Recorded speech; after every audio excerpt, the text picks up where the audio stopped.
Another thing I would want you to consider before you even enter into this process, and based on the type of home for which you're looking, is to actually consider how long you'll be in the next home. We've talked about this in previous episodes. I am not a big fan of people going through the process of buying marginally better homes than the one that they're currently in.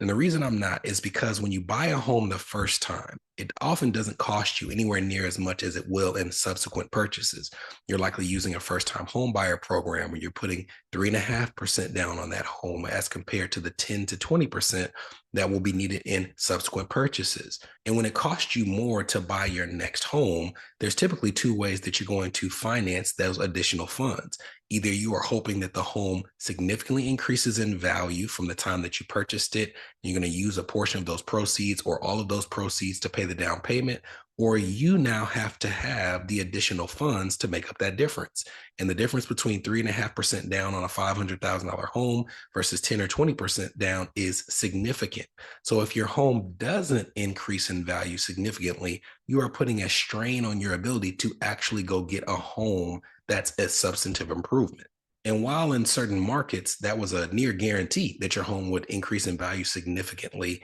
the past few years, even in the quote unquote booming markets like a Nashville, like a Tampa, like a Miami, like an Atlanta, over the past 3 or 4 years, you're starting to see homes that are either not increasing in value at all, some are decreasing in value, but definitely not a big enough jump where you can just assume that I can buy this home and within 3 to 5 years, I'm going to get enough from the sale to go get an even better home. So if you're in a home search and you don't think that you can significantly upgrade, then I would consider staying put if you're able to. But if you are in a position where you have to buy, even if it means potentially paying a little bit more and doing things like rate buy downs to make sure that the long-term costs are mitigated, I would make sure that you are truly getting a home that is both an upgrade as to where you are currently, but in a worst case, a place that you can stay for a significant period of time so that if it doesn't increase in value or you're not in a position where the environment is stronger to buy your next home, that you don't feel like you're in a place where you can't stay long term.